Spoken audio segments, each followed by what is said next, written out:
नमस्कार मेरे प्यारे YouTube के साथियों, तंत्र लोक में आपका स्वागत है। अब ये तंत्र लोक नाम सुनकर आप में से बहुत से लोग सोच रहे होंगे कि आखिर ये क्या नया अजूबा है।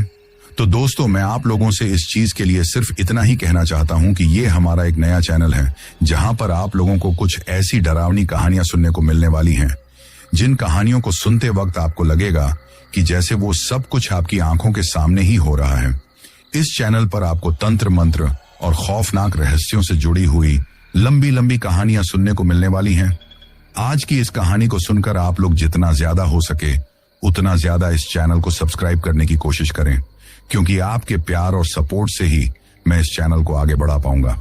अब मैं आप लोगों का ज्यादा समय खराब ना करते हुए आपको सीधा तंत्र लोक की खौफनाक कहानियों में लेकर चलता हूं, जिनकी शुरुआत हर रोज दिन ढलने के बाद अंधेरा कायम होते ही हो जाती है। नमस्कार दोस्तों, मेरा नाम सरवन है और मैं राजस्थान की राजधानी जयपुर में रहता हूं। पेशे से मैं एक गवर्नमेंट टीचर हूं और स्कूल में बच्चों को पढ़ाते वक्त मैं शुरू से ही बच्चों को ये बोलता आया था कि बच्चों, ये भूत प्रेत जैसी कोई चीज नहीं होती है। ये सब इंसान के मन का वहम और सिर्फ डर की वजह बना हुआ दिमागी फितूर होता है, जिसे लोग भूत चुड़ैल और आत्मा वगैरह का नाम दे देते हैं। लेकिन मैंने कभी ये नहीं सोचा था कि मेरी यही बात एक दिन मेरी ही आंखों के सामने झूठी साबित हो जाएगी, क्योंकि एक बार मेरे साथ एक ऐसी घटना हुई थी जिसके होने के बाद मुझे भी ये मानना पड़ा था कि जिस तरह से पॉजिटिव एनर्जी के रूप में भगवान होते हैं, उसी तरीके से नेगेटिव एनर्जी के रूप में भी जरूर कुछ ना कुछ होता है। अब उसे हम चाहे भूत कहें, चुड़ैल, पिशाच या फिर कोई भटकता भयानक साया कहें, लेकिन ये सब होता जरूर है।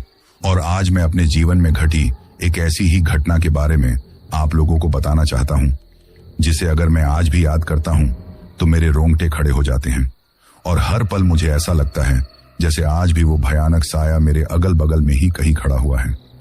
दरअसल ये सब उस वक्त हुआ था जब हमने जयपुर में ही एक प्लॉट खरीदा था। हालांकि वैसे तो मैं एक गांव से बिलोंग करता था, पर अपनी जॉब के सिलसिले में मुझे जयपुर रहना पड़ता था और वही कॉलेज के समय से मेरी एक गर्लफ्रेंड थी जिसका नाम नंदिनी था, जिससे उस वक्त तक मेरी शादी भी हो चुकी थी। नंदिनी शुरू से ही शहर में पली बड़ी थी। गांव में रहना उसे बिल्कुल भी पसंद नहीं था। शादी के बाद कभी कोई इमरजेंसी काम आने पर ही वो गांव जाती थी। गांव के लोगों की बातें, उनका रहन सहन, ये सब कुछ उसे अजीब सा लगता था। वो थोड़ी मॉडर्न ख्यालों की थी। वैसे हमारे गांव में हमारे परिवार की आर्थिक स्थिति काफी अच्छी थी। हमारे पास काफी जमीन जायदाद थी। बड़ा भाई गांव का सरपंच था तो छोटा भाई रेलवे में जॉब करता था। ऐसे में घर में रुपए पैसे की कोई कमी नहीं थी। वही मेरी जितनी भी सैलरी मिलती वो मेरे पास ही रहती और गांव से भी मुझे पैसों के लिए कोई मना नहीं था। मेरी सैलरी अच्छी खासी थी। ऐसे में थोड़ी बहुत हमारे पास सेविंग भी हो गई थी। इसीलिए मैंने और नंदिनी ने तय किया कि हम लोग यहीं जयपुर में ही अपना एक प्लॉट खरीद लेंगे और फिर उस पर अपना मकान बना लेंगे। ऐसे में हमने काफी प्लॉट देखे, परंतु काफी महंगे थे। वैसे तो हम घर वालों से रुपए ले लेते, लेकिन फिर भी हमने सोचा कि हमारे पास जो कुछ है उसके अलावा कुछ लोन उठाकर उनसे ही प्लॉट ले लेंगे। घर वालों को क्यों परेशान करना। इसलिए हमने शहर में ही एक जगह एक प्लॉट देखा जो हाईवे से कुछ ही दूरी पर था। काफी अच्छी लोकेशन थी। आसपास में अस्पताल, स्कूल, पार्क सब कुछ था और मार्केट भी बस थोड़ी सी दूरी पर था। वो प्लॉट देखते ही हमें पसंद आ गया। साथ में उसकी कीमत भी बहुत कम थी। ये मुझे थोड़ा अजीब लगा कि इतना अच्छा प्लॉट और इतनी अच्छी लोकेशन पर इतनी कम रेट में कैसे मिल सकता है। मैंने आसपास के लोगों से पूछा तो लोगों का कहना था कि ये प्लॉट वर्षों से ऐसे ही पड़ा है। जो इसका मालिक है वो खुद किराए के मकान में रहता है, परंतु उसने कभी यहाँ पर कुछ बनाने की कोशिश नहीं की, क्योंकि कहते हैं कि ये जगह अच्छी नहीं है। यहाँ पर किसी बुरी आत्मा का वास है। वैसे उस बुरी आत्मा को देखा तो किसी ने नहीं है, ना उसके होने का कभी एहसास हुआ है, परंतु यहाँ पर जो लोग शुरू से ही रहते हैं उन लोगों का कहना है कि ये जमीन ठीक नहीं है। कभी यहाँ पर कोई कच्चा घर था, कोई परिवार रहता था, तो किसी बुरी आत्मा की वजह से कुछ लोगों की जान भी चली गई थी। ऐसे में बरसों से ये प्लॉट ऐसे ही पड़ा है। ये सुनकर मैंने तो प्लॉट लेने से इनकार कर दिया, लेकिन नंदिनी इन सब बातों पर भरोसा नहीं करती थी। मेरा मना करने पर उसने कहा कि ये भूत प्रेत लोगों की बेफिजूल की बातों में हम इतना अच्छा प्लॉट अपने हाथ से तो नहीं जाने दे सकते, और वैसे भी कितनी कम कीमत पर मिल रहा है। मुझे तो वही प्लॉट चाहिए लोगों की बेफिजूल की बातें सुनकर मैं इतना अच्छा प्लॉट नहीं छोड़ सकती, और वैसे भी लोग तो कुछ भी बोल देते हैं। लोगों का क्या, न जाने कब से ये प्लॉट खाली पड़ा है, बस ये बातें बनती ही आ रही हैं और कुछ नहीं। अब नंदिनी के सामने मेरी एक न चली और हम लोगों ने वो प्लॉट खरीद लिया। नंदिनी तो प्लॉट के आ जाने से बहुत ज्यादा खुश थी, लेकिन मेरे मन में थोड़ी घबराहट थी कि कहीं सच में ही इस जमीन पर बुरी आत्माओं का वास तो नहीं है, क्योंकि मैं बचपन से ही गांव में रहा था और गांव के लोग ऐसी बातों पर ज्यादा भरोसा करते हैं। ऐसे में मुझे भी इन बातों पर यकीन था। मैंने ऐसे बहुत सारे किस्से भी गांव में सुने थे। वैसे अंधविश्वास तो नहीं था, लेकिन हाँ, ऐसी बातों पर भरोसा था कि ये भूत प्रेत, बुरी शक्ति कुछ ना कुछ तो होता है। यही बातें उस प्लॉट को खरीदते वक्त मेरे दिमाग में चल रही थी, जिसकी वजह से मैं थोड़ा परेशान था। परंतु फिर अपने आप से बोला, लोगों का क्या है, लोग तो कुछ भी बोल देते हैं। वैसे भी वर्षों से खाली पड़ा है तो बस ऐसे ही बातें बना दी होंगी। और हाँ, रही बात उसके पहले मालिक की, जो किराए पर रहता है, तो उसके पास इतना पैसा नहीं होगा कि अपने प्लॉट में कुछ बना सके, तो किराए पर ही रहेगा ना। इस तरह अपने आप से यही बातें कहते हुए मैंने प्लॉट से संबंधित जो भी लोगों ने उल्टी सीधी बातें बोली थी, वो सारी बातें नजरअंदाज कर दी। अब हम लोग जल्दी से उसमें मकान बनाना चाहते थे, लेकिन अभी हमारे पास थोड़ा बजट नहीं था, इसलिए सोचा कि थोड़े वक्त बाद में मकान बना लेंगे। परंतु जब भैया से इस बारे में बातें की और बड़े भैया को जब पता चला, तो उन्होंने कहा कि पैसों की क्या दिक्कत है, और वैसे भी तो तुम हमारे अपने हो। जितना घर परिवार में मेरा हिस्सा है, उतना तुम्हारा भी तो है। ये कहते हुए हमारे मना करने के बावजूद भी उन्होंने हमें गांव से रुपए भेज दिए, और ऐसे में अगले दिन हम लोग पंडित जी के पास जाकर हमने मकान का शुभ मुहूर्त निकलवा लिया था। अब मैं और नंदिनी बहुत ज्यादा खुश थे कि अब जल्दी ही हमारा मकान बन जाएगा, लेकिन हमें नहीं पता था कि उस प्लॉट को खरीद कर और मकान बनाने का फैसला लेकर हमने अपनी जिंदगी की कितनी बड़ी भूल की है। और जब इस बात का हमें एहसास होगा, तब कितनी देर हो चुकी होगी। उस वक्त मकान का जो शुभ मुहूर्त निकाला था, उस दिन जमीन का भूमि पूजन करने के बाद जब मकान की नींव खोदने के लिए गड्ढा खोदा जा रहा था, तो उस वक्त मेरे बड़े भाई साहब भी हमारे साथ में थे, और हम दोनों पति पत्नी ही थे, क्योंकि उस नई जगह पर लोगों को जानते नहीं थे, और वैसे भी उस जगह के बारे में लोग उल्टी सीधी बातें करते थे, जिसकी वजह से कोई आया भी नहीं था। तभी अचानक गड्ढा खोदने वाले के हाथ रुक गए, क्योंकि उसका फावड़ा किसी चीज में फंस गया था। ये देखकर वो हमारी तरफ देखते हुए बोला, साहब नीचे कुछ है। ये सुनकर हमने सोचा कि शायद कोई पत्थर होगा। ऐसे में उससे कहा कि निकालो, तो उसने थोड़ा गड्ढा खोदकर नीचे से एक काले रंग का कलश निकाला। उसे देखकर हम लोग हैरान रह गए कि इसमें क्या है। अब हमने उसे कलश की तरफ देखा। बड़े भाई ने जैसे ही उस कलश के ऊपर का जो ढक्कन मिट्टी का बना हुआ था और उसके ऊपर लाल कपड़ा बंधा हुआ था, जो न जाने कब से उस गड्ढे में दफन होने के कारण बहुत ज्यादा खराब हो चुका था, हाथ लगाते ही फटने लगा था। ऐसे में उस कपड़े को खोलकर उस कलश के ढक्कन को हटाया तो उसमें से भयंकर बदबू आई। ऐसा लगा जैसे एक काले रंग का धुआं उसमें से बाहर निकल गया हो। ये देखकर हम सब एक दूसरे की तरफ देखकर हैरानी से कुछ समझ नहीं पा रहे थे। वो कलश बिल्कुल खाली था। अब ये देखकर मैं बोला, इसमें तो कुछ नहीं है, तो फिर इसे यहां पर लोगों ने क्यों दफनाया है? कहीं कुछ ये सुनकर नंदिनी बीच में बोली, अरे ऐसा कुछ नहीं है, ऐसे ही दफना दिया होगा, वर्षों से खाली पड़ा है, किसी ने ऐसे ही। अब मैंने भी कुछ नहीं कहा। तभी मुझे परेशान देखकर बड़े भाई साहब बोले, अरे पहले के लोग ऐसे ही दफना देते थे, गांव में तो ऐसे कलश बहुत ज्यादा मिलते हैं, घबराओ मत, सब ठीक होगा। ये सुनकर मैं और नंदिनी कुछ नहीं बोले। फिर मकान के लिए नींव खुदाई कर पंडित जी से जब मकान की नींव लगवाने के लिए पूजा पाठ करवाई, तो तभी अचानक न जाने कहां से दो काली बिल्लियां लड़ते हुए आई और वहां पर आकर लड़ने लगी। उन काली बिल्लियों को इस तरह लड़ते देखकर हमें लगा कि यहां पर पूजा करवाना ठीक है या नहीं, क्योंकि गांव में लोग इस तरह बिल्लियों का लड़ना अशुभ मानते थे। तभी नंदिनी ने एक छोटा सा पत्थर उन काली बिल्लियों की तरफ फेंका, तो वे बिल्लियां डर कर वहां से भाग गई।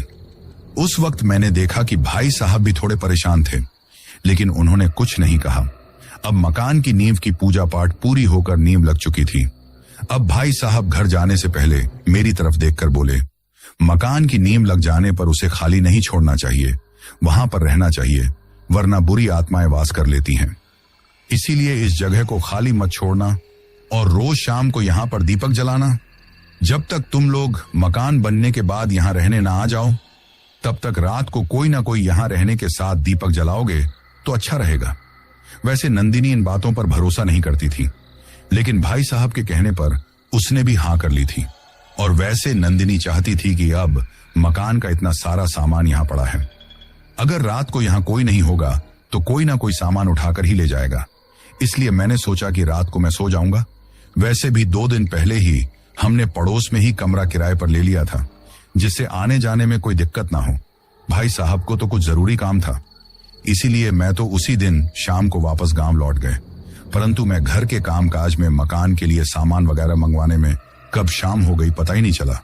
शाम को खाना खाने के बाद अपने हाथ में एक दीपक लेकर मैं नए मकान का जहां काम चल रहा था वहां पर चला गया। वहां मैंने दीपक जलाया और फिर वहीं पर अपना पलंग बिछाकर सो गया। उस वक्त गर्मियों के दिन थे, तो ऐसे में कोई दिक्कत तो नहीं हुई। हाँ, थोड़ी गर्मी लगी और थोड़ी मच्छरों ने भी खाया, पर इन बातों को नजरअंदाज करते हुए मैंने सोने के लिए करवट ले ली। वैसे भी काफी थका हुआ था कि तभी मुझे नींद आने लगी, तो ऐसा लगा जैसे किसी के हंसने की अजीब सी आवाज मुझे अपने कानों में सुनाई दी हो।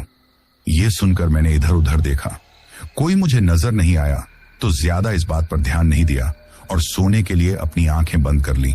अभी मुझे सोए हुए कुछ ही वक्त हुआ था कि तभी अचानक मुझे ऐसा लगा जैसे मेरे पलंग के आसपास में कोई औरत घूम रही है, क्योंकि उसके पायल के घुंघरू बजने की आवाज मुझे साफ सुनाई दे रही थी। ये महसूस होते ही हड़बड़ाते हुए मेरी नींद खुल गई। अब मैंने देखा तो कोई भी नहीं था, शायद नींद में ही ऐसे ही कोई भ्रम हुआ होगा। ये सोचकर मैं फिर से सोने के लिए लेट गया और कुछ ही देर में थके होने की वजह से मुझे नींद आ गई। आधी रात का वक्त था कि तभी फिर से पायल के बजने की आवाज आई।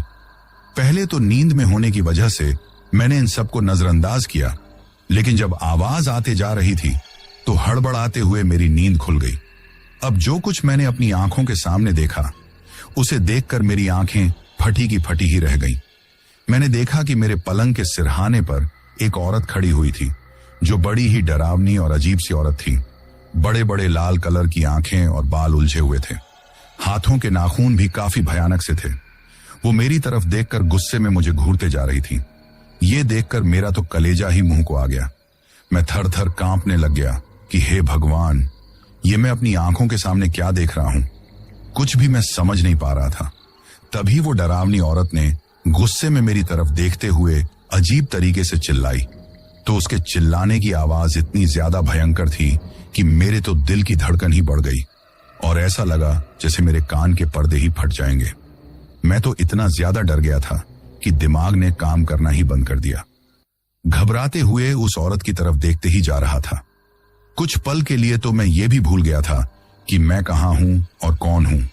तभी उस डरावनी औरत ने अपना हाथ मेरी तरफ बढ़ाया ही था।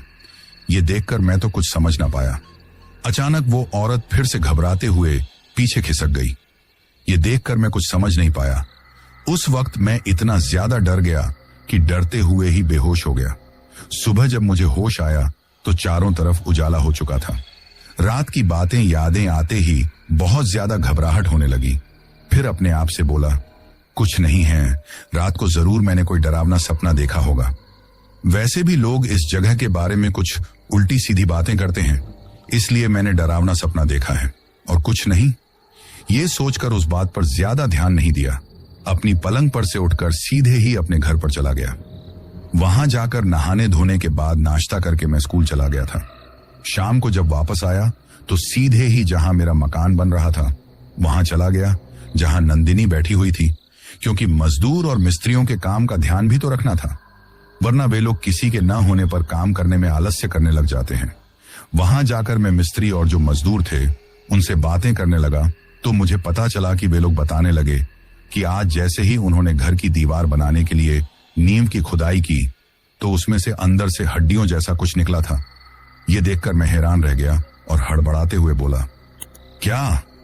तभी नंदिनी वहां पर आई और उस मजदूर की तरफ देखकर गुस्से में बोली, क्यों बेफिजूल की बातें कर रहे हो?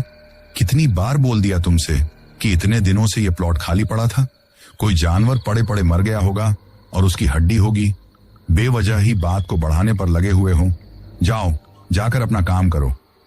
ये सुनकर वो मजदूर भी कुछ नहीं बोला और जाकर अपना काम करने लग गया था। तभी नंदिनी मेरी तरफ देखते हुए बोली, आप बैठिए यहां पर, मैं आप सब लोगों के लिए चाय बनाकर लेकर आती हूं। ये सुनकर मैं बोला, ठीक है। उसके बाद नंदिनी घर चली गई और मैं वहीं पर बैठ गया था। कुछ देर में वो सब लोगों के लिए चाय बनाकर लेकर आई और हम लोगों ने एक साथ में चाय पी। फिर थोड़े वक्त और मिस्त्री और मजदूरों ने काम किया। अब शाम हो चुकी थी तो वो लोग वहां से चले गए। अब मैं अपने घर पर आया, तब तक नंदिनी ने खाना बना दिया क्योंकि वो पहले ही घर पर आ गई थी। अब खाना खाकर कुछ देर उससे बातें की, फिर मैं अपने उस प्लॉट में सोने के लिए चला गया। रात हो रही थी। मैं पलंग पर लेटे हुए अपने घर वालों से बात कर रहा था कि तभी अचानक मुझे पायल के बजने की आवाज सुनाई देने लगी। तो हड़बड़ाते हुए मैंने चारों तरफ देखा, लेकिन कोई भी मुझे नजर नहीं आया। ये देखकर सोचा, शायद रास्ते से जाते किसी औरत के पायल की आवाज इस शांत मौसम में ऐसे ही सुनाई दी होगी या मन का भ्रम होगा। ये सोचकर मैंने इस बात पर ज्यादा ध्यान नहीं दिया था। अब भाई साहब से बात करने के बाद कॉल कट गया। उसके कुछ देर बाद ही मेरे एक दोस्त का कॉल आ गया तो मैं उससे बातें करने लग गया। अभी बातें करते हुए कुछ ही वक्त हुआ था कि तभी मुझे ऐसा लगा जैसे पूरे प्लॉट में भयंकर बदबू फैल गई हो। ऐसी बदबू कि मेरा सांस लेना भी दुर्लभ हो गया था। अब मैं पलंग पर बैठकर चारों तरफ देखने लगा कि ये कैसी बदबू है। फिर सोचा कि शायद हो सकता है रास्ते में कोई जानवर मर गया होगा या किसी कीचड़ की कुछ ऐसी बदबू हवा में मिलकर आ गई होगी। इसलिए इस बात पर उस वक्त भी ज्यादा ध्यान नहीं दिया था। लेकिन मुझे नहीं पता था कि मेरा इस तरह हर बात को नजरअंदाज करना मेरे लिए कितनी बड़ी मुसीबत पैदा कर सकता है। उस वक्त रात के लगभग 10 बजे के आसपास मैं सो गया था, क्योंकि वैसे भी सुबह उठकर मकान के काम के लिए बाहर जाना, मकान के लिए सीमेंट, बजरी, बाकी के सामान की व्यवस्था करना और फिर 12:30 बजे स्कूल के लिए निकल जाना, क्योंकि मेरा स्कूल सेकंड शिफ्ट में था और शाम तक था, तो ऐसे में फिर शाम तक ही वापस मेरा आना होता था।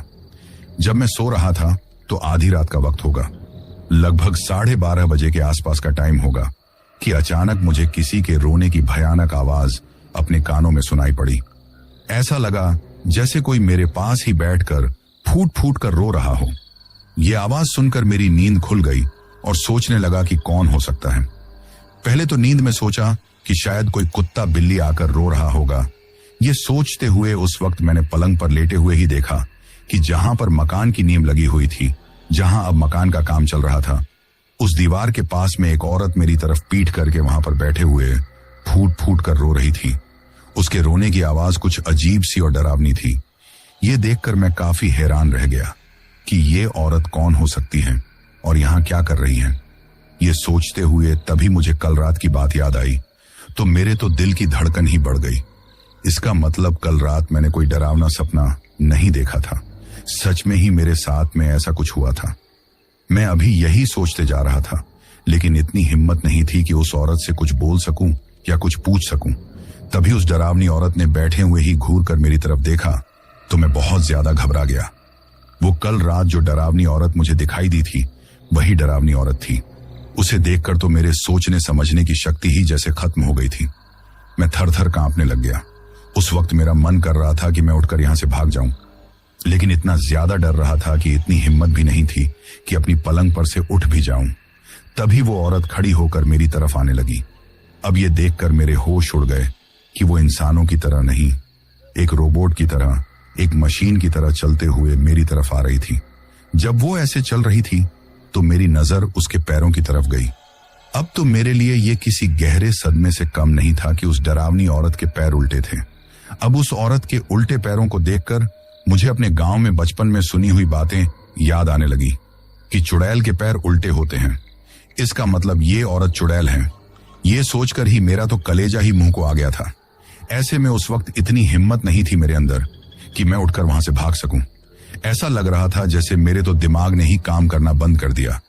तभी वो औरत मेरे पलंग के चारों तरफ गुस्से में चक्कर लगाने लगी और फिर गुस्से में भयानक आवाज में चिल्लाते हुए बोली, यहां कोई नहीं रह सकता, जहां मैं रहती हूं वहां कोई नहीं रह सकता। उसकी वो भयानक आवाज सुनकर मैं घबराते हुए बस उसकी तरफ देखे जा रहा था। उसकी आवाज था इतनी ज्यादा डरावनी थी जैसे एक साथ में बहुत सारे लोग बोल रहे हों। तभी वो औरत जोर जोर से हंसने लगी और उसकी हंसी भी इतनी ही ज्यादा डरावनी और भयानक थी जैसे एक साथ में बहुत सारे लोग हंस रहे हों। अब मैं एक जिंदा लाश की तरह उसकी तरफ देखे जा रहा था। ना कुछ सोच पा रहा था, ना समझ पा रहा, ना कुछ कर पा रहा था, बस उसी तरफ देखते ही जा रहा था। तभी उस डरावनी औरत ने अपना हाथ मेरी तरफ बढ़ाया और फिर कल की ही तरह मेरा गला पकड़ने से पहले ही घबराते हुए पीछे की तरफ हो गई और गुस्से में चिल्लाते हुए मेरी तरफ देखने लगी। लेकिन मेरे पास आने की फिर से उसकी हिम्मत नहीं हो रही थी। ऐसा लग रहा था जैसे उसके हाथ में कोई बिजली का सा झटका लगा हो। यह देखकर मैं काफी हैरान रह गया। समझ में नहीं आ रहा था कि आखिर कल भी इसने मुझे जिंदा छोड़ दिया था और आज भी ये किस चीज से घबरा रही है। ये सोचते हुए मैंने अपने गले की तरफ देखा जिसमें हमारे ही इष्ट देव तेजाजी का लॉकेट मैंने पहना हुआ था। अब सब कुछ मुझे समझ में आ गया कि इसका मतलब ये चुड़ैल इस लॉकेट से कल भी डर रही थी और आज भी डर रही है। ये सोचकर मैं मन ही मन में अपने इष्ट देव का ध्यान करने लगा और अपनी जान बचाने की प्रार्थना करने लगा। बहुत ज्यादा डर रहा था, फिर भी हिम्मत करके अपनी जान बचाने के लिए अब मैं उठकर वहां से जैसे ही भागने लगा तो वो चुड़ैल अजीब तरीके से चिल्लाते हुए मुझे पकड़ने के लिए मेरे पीछे भागने लगी। लेकिन मैं इतना ज्यादा डर गया था कि मुझे किसी चीज का होश नहीं रहा कि मेरा फोन कहां पर है। मैं बस पागलों की तरह भाग रहा था। उस वक्त घबराहट की वजह से मेरे गले से आवाज भी नहीं निकल रही थी। मैं तब तक नहीं रुका जब तक मैं अपने घर पर ना पहुंच गया हो। उस डरावनी औरत के चिल्लाने की आवाज मुझे दूर तक सुनाई देती रही, लेकिन ऐसा लगा जैसे वो उस प्लॉट से बाहर नहीं आई थी। अब घबराते हुए मैं घर पर आया और जैसे ही मैंने दरवाजा खटखटाया तो नंदिनी भी परेशान हो गई कि इतनी रात कौन हो सकता है। इसीलिए कुछ देर उसने दरवाजा नहीं खोला। अब मेरे पास तो अपना मोबाइल भी नहीं था कि मैं उसे कॉल कर सकूं। मोबाइल तो वो प्लॉट में ही मकान पर ही रह गया था। ऐसे में तभी मैं जो दरवाजे के पास में खिड़की थी उससे नंदिनी को आवाज लगाने लगा, परंतु घबराहट की वजह से उसने भी दरवाजा नहीं खोला कि इतनी रात को कौन हो सकता है। उस वक्त मैं बार बार पीछे की तरफ भी देख रहा था कि कहीं वो चुड़ैल ना आ जाए और मेरी जान न ले ले। तभी मैंने जो दरवाजे के बाहर बेल थी उसे बजाना शुरू कर दिया कि अब नंदिनी ने घबराते हुए गेट में जो जाली लगी हुई थी उसमें से देखा और मुझे देखकर जल्दी से दरवाजा खोलकर हड़बड़ाते हुए घबराकर बोली, आप इतनी रात को? मेरा तो कलेजा ही मुंह को आ गया था कि कौन हो सकता है। बहुत ज्यादा डर रही थी। मैं तो ऊपर से मकान मालकिन को बुलाने के बारे में सोच रही थी कि इतनी रात को कौन आ गया। वैसे आपने कॉल क्यों नहीं किया? मेरे पास ये सुनकर मैं कुछ नहीं बोला और थोड़ी देर बाद मैं घबराते हुए बोला, मैंने आवाज लगाई थी तुम्हें, तुमने सुनी नहीं। ये सुनकर वो बोली, मैं तो बहुत ज्यादा डर गई थी। आवाज आपकी मुझे सुनाई नहीं दी, वरना मैं तो पहले ही गेट खोल देती। सच बताऊं तो मैंने सोचा शायद कोई शराब के नशे में कोई आवारा होगा। उस वक्त वो अपनी ही बातें कहती जा रही थी। मैं घबराते हुए अंदर आया, जल्दी से घर का गेट बंद कर दिया। अब मुझे इतना परेशान देखकर नंदिनी बोली, क्या हुआ, कोई बात है क्या? अब मैं घबराते हुए कुछ बोल नहीं पा रहा था, बस अंदर जाकर चेयर पर बैठ गया। मेरे दिलो दिमाग में तो उस चुड़ैल की हंसी, उसकी आवाज, वही सब कुछ घूम रहा था जिसकी वजह से थर थर कांपते जा रहा था। मेरी हालत देखकर नंदिनी भी परेशान हो गई। जल्दी से वो मेरे लिए पानी लेकर आई, परंतु कांपते हुए हाथों से पानी का गिलास भी मेरे हाथों से गिर गया। ये देखकर नंदिनी बोली, आखिर हुआ क्या है? आप इतने परेशान क्यों हैं? कोई बात हुई है क्या? मुझे लगता है जरूर कुछ बदमाशों से आपका झगड़ा हो गया होगा।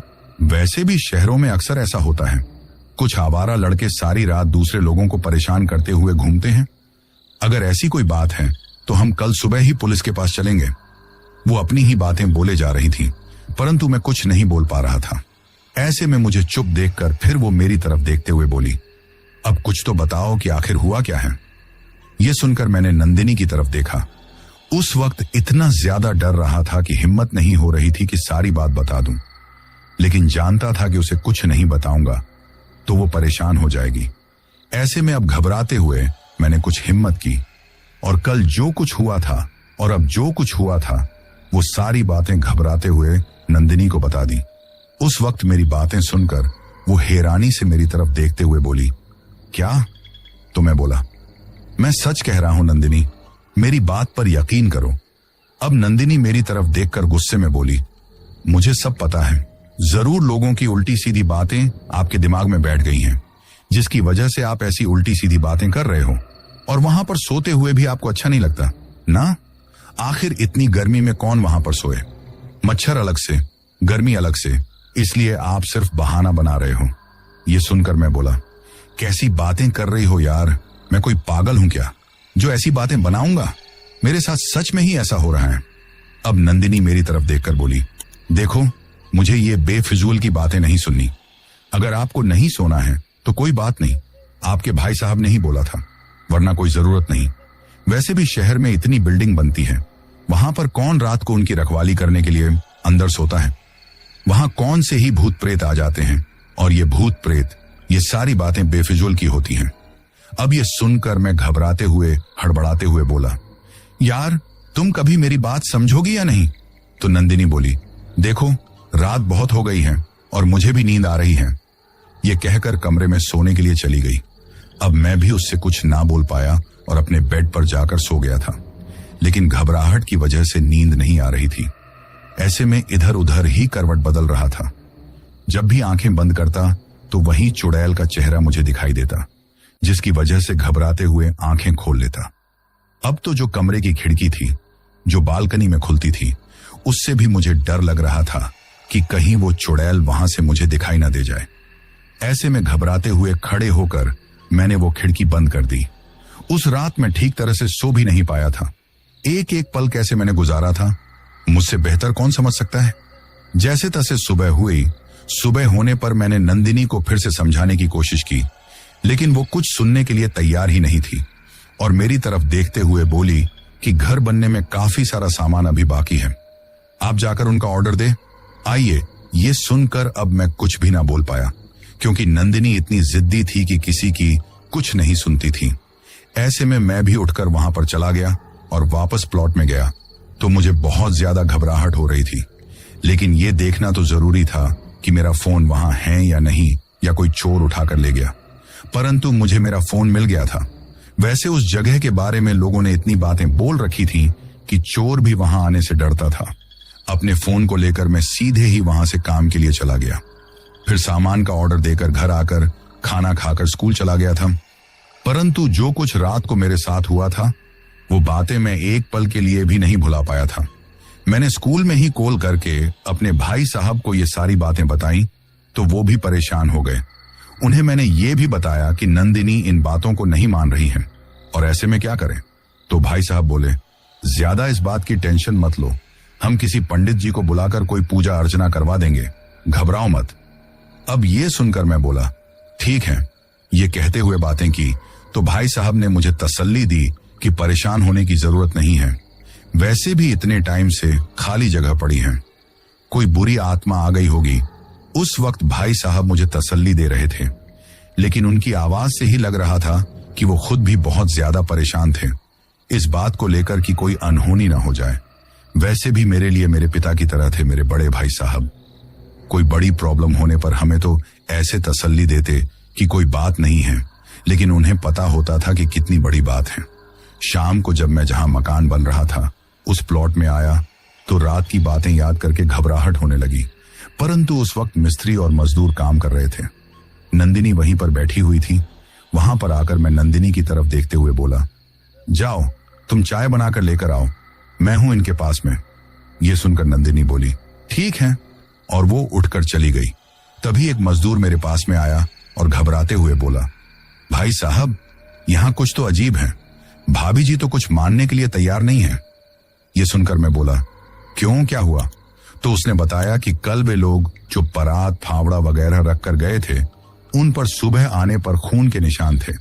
यही नहीं, चारों तरफ खून ही खून के निशान थे, लेकिन ना तो कोई मरा हुआ जानवर मिला, ना कोई पक्षी मिला, कुछ भी वहां पर ऐसा नहीं मिला था।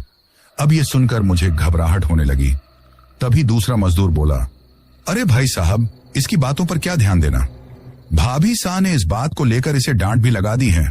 वैसे भी रात को हो सकता है कोई कुत्ता बिल्ली आ गया होगा, जख्मी हालत में, जिसके खून के निशान होंगे, परंतु ये तो ऐसे ही डरता है। ये कहते हुए वो लोग काम में लग गए, परंतु उनकी बात सुनने के बाद अब मुझे घबराहट होने लगी थी।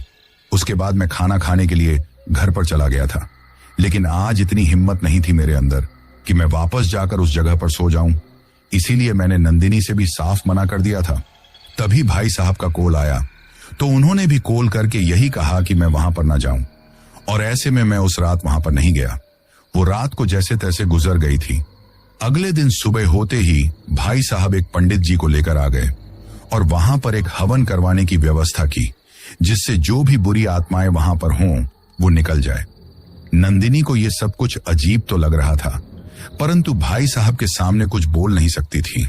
अब जैसे ही हवन वहां पर स्टार्ट हुआ, हम सब लोग हवन में बैठे हुए थे। तभी मुझे अपने कानों में वही उस चुड़ैल के भयानक रूप से चिल्लाने की, रोने की आवाज सुनाई देने लगी। वो आवाज इतनी तेज थी कि जैसे कान के पर्दे ही फट जाएंगे। तो घबराते हुए मैंने चारों तरफ देखा, लेकिन ऐसा लग रहा था जैसे वो आवाज सिर्फ मुझे ही सुनाई दे रही हो, जबकि वो चुड़ैल मुझे कहीं दिखाई नहीं दे रही थी। धीरे धीरे वो आवाज भी कम होती गई और फिर मुझे बिल्कुल भी सुनाई नहीं दी। मैं हिम्मत करके हवन में ही बैठा रहा, और ऐसे में जब हवन पूरा हुआ तो पंडित जी बोले कि अब कोई भी बुरी आत्मा यहां पर नहीं आएगी, आप निश्चित रहिए। ये कहते हुए उन्होंने प्लॉट के चारों कोनों पर मंत्र पूरित एक एक लोहे की कील थोड़े गड्ढे खोदकर गाड़ दी और कहा कि इसके अंदर कोई भी बुरी शक्ति प्रवेश नहीं कर पाएगी। ये कहकर वो भाई साहब के साथ रात की गाड़ी से ही वापस गांव लौट गए थे, क्योंकि भाई साहब के ऊपर इतनी ज्यादा जिम्मेदारियां थीं कि उन्हें बिल्कुल भी टाइम नहीं मिलता था कि वो हमारे पास रात को रुक सकें। वैसे अब भाई साहब और पंडित जी ने मुझे भरोसा तो दिला दिया था कि वहां कुछ नहीं होगा, परंतु जो कुछ मेरे साथ हुआ था उसके बाद फिर भी मैं वहां रात के वक्त नहीं रहना चाहता है।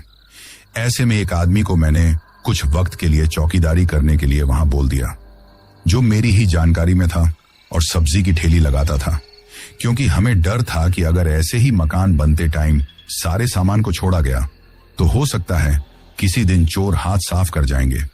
अब वो जो हमारे यहाँ चौकीदारी का काम करता था वो गेट के अंदर ही पलंग बिछाकर सो गया, लेकिन उसे शराब पीने की आदत थी, तो ऐसा कुछ अगर उसके साथ हुआ भी होगा तो उसे ध्यान नहीं होगा। लेकिन उसे सही सलामत देखकर और अगले दिन से ना वहां पर कोई खून के छींटे दिखाई दिए, ना कोई जानवर मरा हुआ दिखाई दिया, कुछ भी ऐसा नहीं हुआ। ये देखकर थोड़ी तसल्ली हुई कि चलो अब तो कुछ नहीं होगा। शायद उस हवन के कारण अब कोई भी बुरी आत्मा यहां नहीं आएगी, ये सोचकर शांति थी। लेकिन मैं भूल गया था कि ये तो तूफान से आने के पहले की शांति है। अभी तो कुछ ऐसा होने वाला है जिसे बाद में सोचने से ही हमें डर लगेगा। फिर जैसे तैसे मकान भी कंप्लीट हो गया। अपने मकान को बनते हुए देखकर सच में बहुत खुशी हो रही थी, और अब जो दिमाग में डर बैठा हुआ था वो भी काफी ज्यादा कम हो गया था, क्योंकि अब लगने लगा था कि जो भी बुरी आत्मा है वो हमेशा के लिए इस जगह को छोड़कर चली गई है, और अब ऐसे में कोई भी डर नहीं है। वैसे तो हमारा मकान पूरा हो गया था, लेकिन अब भी उसमें फर्नीचर, लाइट वगैरह की फिटिंग होना बाकी था, और वो काम भी बिना रुके चल रहा था। तो ऐसे में धीरे धीरे करके मकान पूरी तरह कंप्लीट हो गया, और अब मकान में गृह प्रवेश होना बाकी था। फिर शुभ मुहूर्त के हिसाब से गृह प्रवेश भी हो गया था। गृह प्रवेश में मेरे घर वाले और कुछ रिश्तेदार भी आए हुए थे। सब कुछ अच्छे से हो गया था। ऐसे में किसी ने कल्पना भी नहीं की होगी कि अब भी कुछ हो सकता है। हमारे दिमाग में तो दूर तक ही ये बात नहीं थी कि अभी तो एक बहुत बड़ी मुसीबत हमारा इंतजार कर रही है। गृह प्रवेश होने के बाद जब नाते रिश्तेदार सब लोग चले गए तो मैं और नंदिनी अब उसे घर में रहने के लिए शिफ्ट हो गए थे। लगभग 13 दिन ठीक तरह गुजरे थे, परंतु उसके बाद कुछ ऐसा हुआ जिसको आज भी याद करके हमारे रोंगटे खड़े हो जाते हैं। उस दिन अमावस्या की रात थी, और कहते हैं कि अमावस्या की रात काली शक्तियों बहुत ज्यादा बढ़ जाती है। ऐसे में वो चुड़ैल जो इतने दिनों से शांत थी, या तो वो हवन की वजह से शांत थी या फिर कोई और कारण था, हमें नहीं पता। उस दिन शाम को जब मैं अपने स्कूल से घर वापस आया तो मैंने देखा कि घर के दरवाजे के पास एक कुत्ता मरा हुआ पड़ा था। ये देखकर मुझे थोड़ा गुस्सा आया कि इस कुत्ते को यहीं पर मरना था क्या। मैंने तुरंत ही एक सफाई वाले को कॉल किया, कुछ रुपए दिए और उस कुत्ते को वहां से उठाकर दूर फेंकवा दिया। उसके बाद अंदर जाकर नहाने धोने के बाद कपड़े बदलकर मैं और नंदिनी ने कुछ देर बातें की। फिर साथ में हमने खाना खाया। खाना खाने के बाद मैं अपने घर वालों से मकान की छत पर टहलते हुए बातें कर रहा था और नंदिनी नीचे रसोई में काम लगी हुई थी। तभी मेरी नजर अपने घर के गेट की तरफ गई, जहां पर एक औरत खड़ी हुई थी। उस वक्त वहां अंधेरा था क्योंकि नंदिनी ने बाहर की लाइट ऑफ कर दी थी। अपने घर के गेट के पास उस औरत को खड़े हुए देखकर मैं सोचने लगा कि ये औरत कौन हो सकती है। फिर सोचा शायद ऐसे ही कोई होगी, लेकिन जब वो औरत काफी देर तक खड़ी रही तो मुझे रुक ना गया और मैं आगे छज्जे पर जाकर उसकी तरफ देखकर बोला, कौन हो आप, यहां क्यों खड़ी हो? परंतु उस औरत ने ना कोई जवाब दिया, ना मेरी तरफ देखा। अब ये सब कुछ मुझे थोड़ा हैरान कर रहा था, लेकिन मैं फिर से उसे नजरअंदाज करके फोन पर बातें करने में लग गया था कि तभी लगभग आधा घंटे बाद मैंने फिर से देखा कि वो औरत वहीं पर खड़ी हुई थी। अब तो ये देखकर मुझे काफी ज्यादा हैरानी हुई कि आखिर ये औरत कौन है, यहां पर क्यों खड़ी है। एक बार जाकर पूछता हूं, ये सोचते हुए मैं कुछ बोलता उससे पहले ही वो औरत इतनी तेजी से भागी कि जैसे कोई रोबोट हो और मेरे घर का गेट जो बंद था उससे पलक झपकते ही एक हवा के झोंके की तरह निकलकर घर के अंदर आ गई थी। ये देखकर मेरी तो आंखें फटी की फटी ही रह गईं। मैं कुछ समझ नहीं पाया कि अचानक ये हुआ क्या है। जल्दी से बस घबराते हुए नीचे भागते हुए आया और नंदिनी की तरफ देखते हुए हड़बड़ाते हुए बोला, वो औरत। मेरी बात सुनकर और मुझे इस तरह हड़बड़ाते हुए देखकर नंदिनी बोली, क्या हुआ? अब मैं बोला, यहां पर एक औरत आई थी ना, वो कहां है? ये सुनकर नंदिनी हैरानी से बोली, कौन औरत? किसके बारे में बात कर रहे हो? अब उसकी बात का जवाब दिए बिना घबराते हुए मैं उस औरत को अपने घर में देखने लगा, लेकिन मैंने पूरे घर को देख लिया, परंतु वो औरत मुझे कहीं दिखाई नहीं दी। अब तो मैं कुछ समझ नहीं पा रहा था। दिल की धड़कन बढ़ी हुई थी। बस आंखों के सामने रोबोट की तरह वो औरत जिस तेजी से घर के अंदर आई थी, न वही दृश्य बार बार दिमाग में घूम रहा था। ऐसे में मैं सोच रहा था कि नहीं, ये कोई भ्रम तो हो नहीं सकता। मैंने खुद अपनी आंखों से उस औरत को हवा के झोंके की तरह घर के अंदर आते हुए देखा है। अब मैं ये सोचकर भी हैरान था कि अगर वो कोई औरत थी तो फिर वो बिना गेट खोले अंदर कैसे आ सकती हैं? कहीं ये वो चुड़ैल या कोई बुरी शक्ति तो नहीं है? ये सोचकर ही मैं घबराने लगा था कि तभी मुझे सोच में डूबे देखकर नंदिनी बोली, क्या हुआ? तो मैं हड़बड़ाते हुए बोला, कुछ नहीं। फिर अपने कमरे में आ गया था। कभी सोचता शायद ऐसे मन को भ्रम होगा, कभी सोचता कि नहीं, हकीकत में ऐसा हुआ था। कभी सोचता अगर ऐसा होता तो वो औरत तो दिखाई देती। कभी सोचता कि वो चुड़ैल तो वापस नहीं आ गई। उस वक्त दिलो दिमाग में हजारों सवाल चल रहे थे। कुछ भी समझ में नहीं आ रहा था। मैं सोने के लिए लेट गया। कुछ ही देर में मुझे और नंदिनी दोनों को ही नींद आ गई थी। आधी रात का वक्त था कि अचानक किसी के भयानक रूप से चिल्लाने की आवाज सुनाई दी। वो आवाज इतनी ज्यादा भयानक थी कि हड़बड़ाते हुए मेरी और नंदिनी दोनों की नींद खुल गई। अब हम दोनों हैरानी से एक दूसरे की तरफ देखने लगे। तभी नंदिनी बोली, ये आवाज कैसी थी? तो मैं हड़बड़ाते हुए बोला, पता नहीं। अभी हम यही बातें कर रहे थे कि फिर से वही भयानक रूप से चिल्लाने की आवाज आई, और वो आवाज ऐसी लग रही थी जैसे किसी औरत की थी। जो पास में जो हमारा दूसरा रूम था उसमें से कोई औरत चिल्लाई हो। ये देखकर तो अब हम दोनों ही डर गए।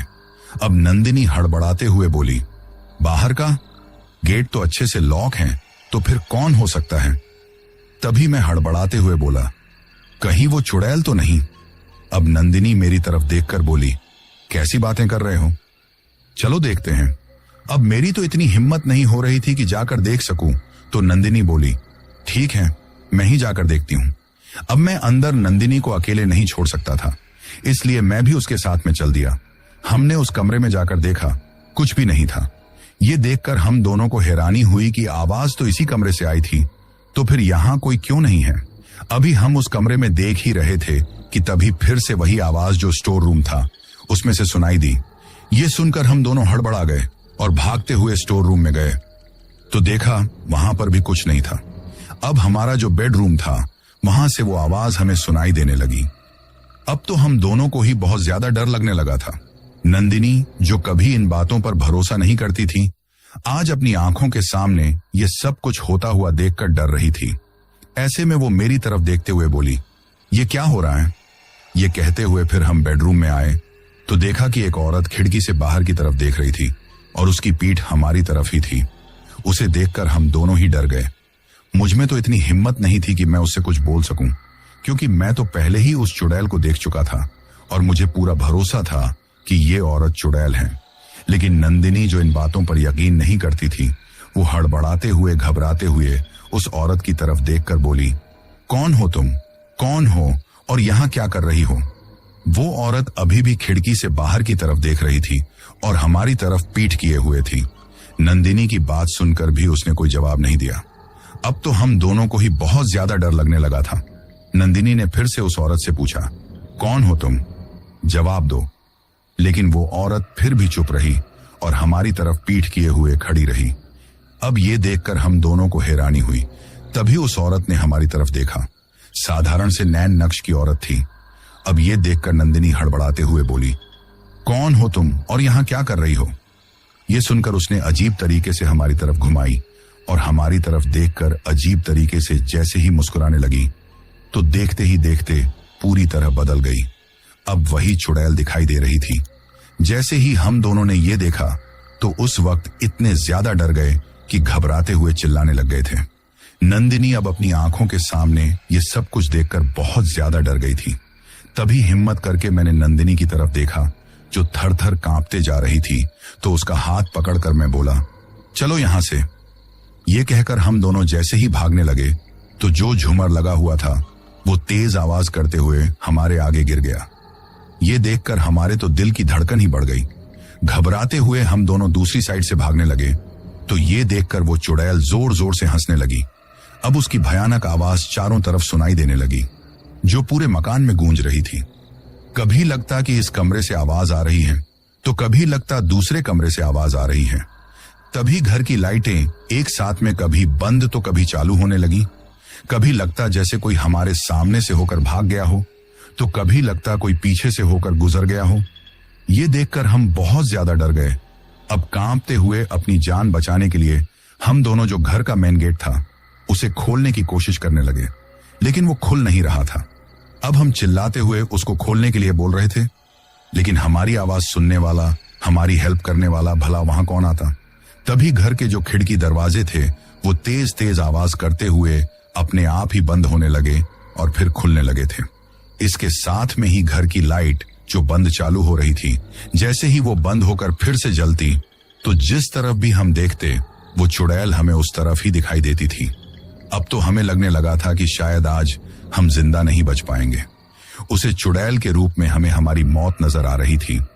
तभी पूरे घर में अपने आप ही सामान हवा में लहराते हुए गिरने लगा और इसके साथ में ही जगह जगह दीवार पर खून के छींटे पता नहीं कहां से आने लगे थे। अब हमने अपने बेडरूम की तरफ देखा, जहां से वही चुड़ैल रोबोट की तरह हंसते हुए हमारी तरफ आने लगी थी। फिर बेडरूम के दरवाजे पर आकर जोर जोर से भयानक रूप से चिल्लाने लगी और गुस्से में बोली, मैंने कहा कोई नहीं रह सकता यहां। ये कहते हुए चिल्लाने लगी थी तो हमारा तो कलेजा ही मुंह को आ गया। तभी पूरे घर में चीख पुकार मच गई। ऐसा लगने लगा जैसे बहुत सारे लोग एक साथ में चिल्ला रहे हों। कभी किसी के रोने की आवाज आती तो कभी किसी के हंसने की आवाज आती, कभी लगता कोई चिल्ला रहा है। ये देखकर हम दोनों इतना ज्यादा डर गए कि ऐसा लगने लगा था कि अभी बेहोश हो जाएंगे। परंतु पता नहीं उस वक्त हमारे साथ कौन सी शक्ति थी। शायद हमारे घर वालों की अच्छी कर्म थे। हमारे जो कुलदेवी देवता हैं उनका साथ था कि अपनी आंखों के सामने इतना भयानक नजारा देखकर भी हम बेहोश नहीं हुए। नंदिनी बहुत ज्यादा डर गई थी। उसकी तो आंखें बंद भी होने लगी थी। मैं उसे संभालते हुए बोला, नंदिनी संभालो अपने आप को, वरना हम जिंदा नहीं बच पाएंगे। उस वक्त मुझसे ज्यादा तो नंदिनी घबरा रही थी। अब मैं नंदिनी का हाथ पकड़कर भागते हुए ऊपर छत पर चला गया, क्योंकि इसके सिवाय और कोई रास्ता नजर नहीं आ रहा था। पूरे मकान में नीचे ऐसा लग रहा था जैसे कोई तूफान मचा हो। सामान के गिरने की, उस चुड़ैल के चिल्लाने की, रोने की, हंसने की आवाज एक साथ में सुनाई दे रही थी। वहीं हम दोनों घबराते हुए छत पर इधर उधर भागने लगे। कुछ भी समझ में नहीं आ रहा था कि अब यहां से कहां जाए, क्योंकि जिस जगह पर हमने मकान बनाया था उस जगह के बारे में लोग इतनी ज्यादा डरावनी बातें करते थे कि उसके आसपास में भी कोई मकान नहीं था कि कोई पड़ोस में छत हो और हम उसे छत से होकर चले जाएं। उस वक्त हमारे चिल्लाने की आवाज सुनकर जो थोड़ी दूरी पर मकान बने हुए थे, उनमें से भी लोग निकल आए थे और सब लोग हमारे घर की तरफ तमाशा देख रहे थे। परंतु घबराहट की वजह से कोई भी आगे नहीं आ पा रहा था। मैं और नंदिनी बस छत पर भी चिल्लाते हुए मदद के लिए चिल्ला रहे थे, लेकिन कोई हमारी मदद करने के लिए नहीं आ रहा था। तभी सीढ़ियों की तरफ से आवाज आने लगी, जैसे वो चुड़ैल सीढ़ियों से ऊपर आ रही हो। ये देखकर हम दोनों घबराते हुए उस तरफ देखने लगे, तो फिर आगे की तरफ दीवार पर से आवाज आने लगी। अब घबराते हुए उस तरफ देखा तो देखा कि वो चुड़ैल उस दीवार पर ही अपने नाखूनों और पैरों से छड़ते हुए एक छिपकली की तरह ऊपर आ रही थी। ये देखकर हमारे होश उड़ गए। इससे पहले कि हम चुड़ैल के हाथों मरें, हमें कुछ समझ में नहीं आया और हम दोनों ने एक दूसरे का हाथ पकड़कर मकान से पीछे की तरफ जो सड़क थी उस पर छलांग लगा दी, क्योंकि और कोई रास्ता हमें नजर नहीं आया था। हम बहुत ज्यादा घबरा गए थे। हमें नहीं पता था कि हमारे साथ क्या होगा और क्या नहीं। बस बिना सोचे समझे हम सड़क पर कूद गए। हमारा सिर नीचे जाकर सड़क पर किसी पत्थर से टकराया या सड़क से टकराया, हमें नहीं पता। बस इतना याद है कि जब हम नीचे गिरे तो हमारी नजर ऊपर छत की तरफ थी। वो चुड़ैल छत पर खड़े होकर गुस्से में हमें घूरते हुए जा रही थी और उसकी भयानक आवाज उस वक्त भी हमारे कानों में गूंज रही थी, जैसे वो अपने हाथों से हमें जान से मारना चाहती थी। जब हम उस छत से कूद गए तो कुछ देर के लिए हमने सड़क पर से उस चुड़ैल को देखा। उसके बाद अपने आप ही हमारी आंखें बंद हो गईं और हम बेहोश हो गए। सुबह जब होश आया तो हम दोनों ही अस्पताल में थे। हमारे सिर में चोट लगी हुई थी।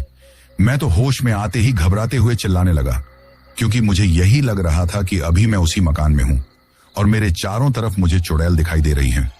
उसकी आवाज भी ऐसा लग रहा था जैसे अभी मेरे कानों में गूंज रही थी। मैं बस चिल्लाते ही जा रहा था। किसी चीज की कोई सुध नहीं थी। घबराहट की वजह से मेरी आंखें भी बंद थीं। तभी पास में खड़े हुए एक आदमी, जो कि हमारे ही पड़ोस में रहता था, वो बोला, घबराओ मत बेटा, तुम ठीक हो। कुछ देर तक तो जैसे उसकी आवाज भी मुझे सुनाई नहीं दी थी, लेकिन जब उसने मेरे कंधे पर हाथ रखकर कहा, बेटा घबराओ मत, ठीक हो तुम, तो उसकी आवाज सुनकर मुझे थोड़ी तसल्ली हुई। हैरानी से मैंने अपनी आंखें खोली। अब मैं चारों तरफ देखने लगा। अपने आप को अस्पताल में देखकर हड़बड़ाते हुए मैं बोलने लगा, नंदिनी कहाँ है?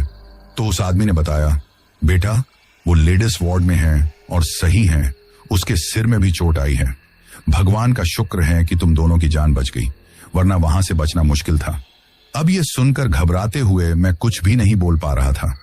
जब मुझे थोड़ी तसल्ली हुई और आसपास के लोगों ने मुझसे बातें की, तब जाकर मैंने हिम्मत करके अपने बड़े भाई के पास कॉल किया और उन्हें सारी बातें बताई।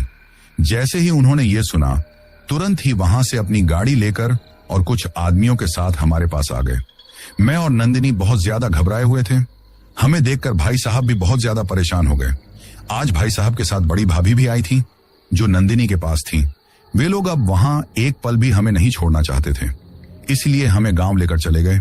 वैसे जो सारी बातें जो हमारे साथ हुई थी, उन्हें याद करके हम इतना ज्यादा डर रहे थे कि हमें जैसे किसी चीज की कोई सुध नहीं थी। हर पल ऐसा लगता था जैसे वो चुड़ैल अभी आएगी और हमारी जान ले लेगी। अब भाई साहब ने अपने हिसाब से कुछ तांत्रिक या पंडितों के बारे में पता लगाना शुरू कर दिया, जो इस मुसीबत से हमें छुटकारा दिला सकें। वैसे तो हम लोग वापस अब उस मकान में नहीं जाना चाहते थे और रहना नहीं चाहते थे, परंतु भाई साहब का कहना था कि अगर इन सब समस्याओं का हल मिल जाए और उस चुड़ैल से छुटकारा मिल जाए तो हम उस मकान को बेच देंगे या फिर किराए पर दे देंगे। लेकिन इससे पहले उस चुड़ैल का उस मकान से निकलना जरूरी है, ताकि कोई भी उस मकान को खरीदे या किराए पर रहे तो उसके साथ कुछ बुरा ना हो। ये सोचकर भाई साहब किसी तांत्रिक या पंडित को तलाश कर रहे थे। वो दिन तो सारा दिन ऐसे ही गुजर गया था। घर वालों के साथ गांव के लोग भी अब हमारे साथ में थे। सभी लोग इसी बारे में बात कर रहे थे। किसी की बातें हमें डरा रही थीं, तो किसी की बातें सुनकर थोड़ी तसल्ली मिल रही थी। रात को अब एक पल भी अकेले रहते हुए हमें डर लग रहा था। जब भी सोने के लिए आंखें बंद करते तो वही सब कुछ आंखों के सामने दिखाई देता और कानों में वही आवाज सुनाई देती, जिसकी वजह से नंदिनी तो घबराते हुए कभी कभी चिल्लाने लग जाती थी। हमारी हालत देखकर हर कोई परेशान था, परंतु भाई साहब हमेशा की तरह घर वालों को तसल्ली दे रहे थे कि सब कुछ ठीक हो जाएगा। लेकिन मैं जानता हूं कि हमारी उस वक्त हालात देखकर सबसे ज्यादा परेशान भाई साहब थे। जैसे तैसे वो रात तो गुजर गई थी। अगले दिन भाई साहब फिर से इसी बारे में पता लगाने लग गए कि कोई पंडित या तांत्रिक ऐसा मिले जो इन सब से छुटकारा मिल जाए। तभी एक तांत्रिक के बारे में उन्हें पता चला, तो वो उस तांत्रिक को घर लेकर आए। तो हिम्मत करके उस तांत्रिक को हमने जब सारी बातें बताई, तो हमारी बातें सुनकर उस तांत्रिक ने एक माला हाथ में लेकर आंखें बंद करके कुछ ध्यान किया और फिर हमारी तरफ देखते हुए बोले, वो एक भयानक चुड़ैल है जो वर्षों से उस जगह पर दबी हुई थी। जो घड़ा तुम लोगों को मिला था, उसमें वही चुड़ैल थी जो घड़े का ढक्कन खोलते ही आजाद हो गई और अब उस जगह से कभी वापस नहीं जाएगी। ऐसे में अगर किसी ने भी वहां रहने की कोशिश की तो उसे अपनी जान से हाथ धोना पड़ेगा।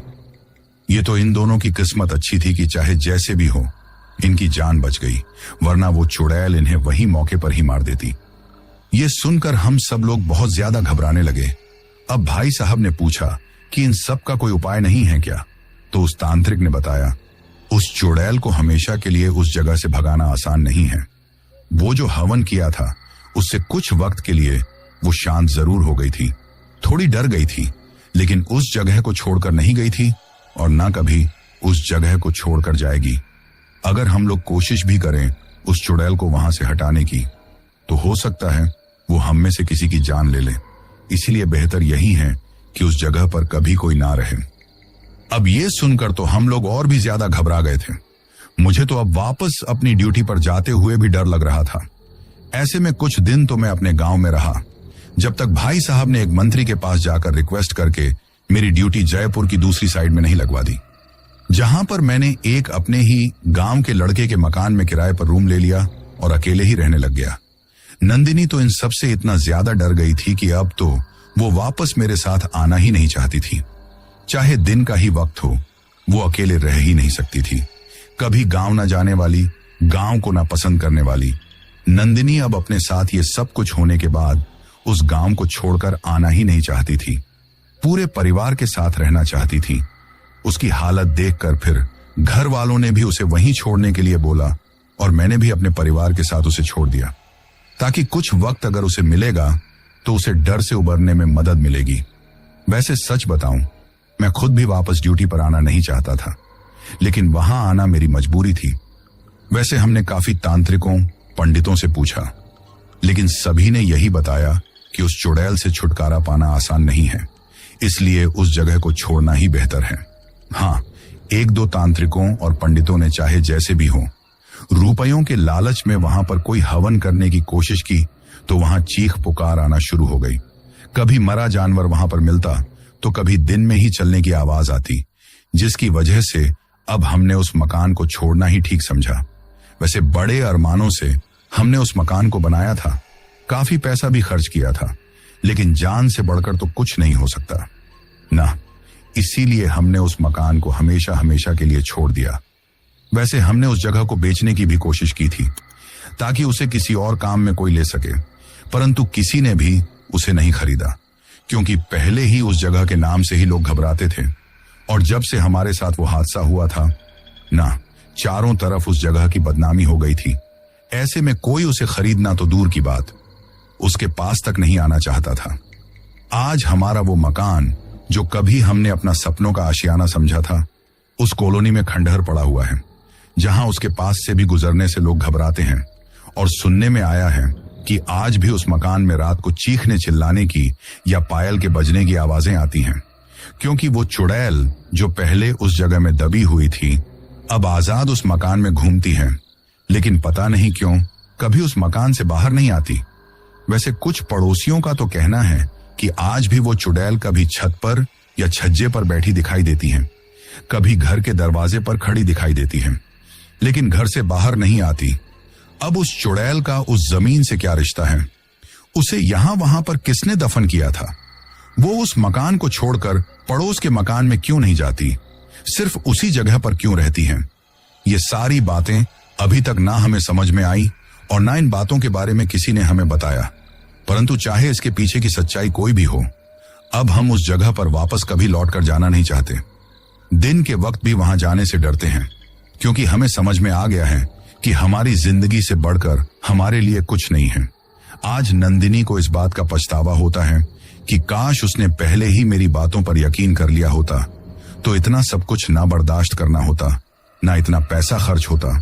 परंतु अब पछतावे के सिवाय कर भी क्या सकते हैं। आज मैं अकेले ही जयपुर में रहकर अपनी जॉब करता हूं। नंदिनी मेरे परिवार के साथ गांव में है। जब भी आज कहीं प्लॉट या मकान खरीदने के बारे में कोई मुझसे बोलता है तो मुझे घबराहट होने लगती है और घबराते हुए मैं मना कर देता हूं। आज मैं अकेले ही जयपुर में रहकर अपनी जॉब करता हूं। नंदिनी मेरे परिवार के साथ गांव में है। जब भी आज कहीं प्लॉट या मकान खरीदने के बारे में कोई मुझसे बोलता है तो मुझे घबराहट होने लगती है और घबराते हुए मैं मना कर देता हूं।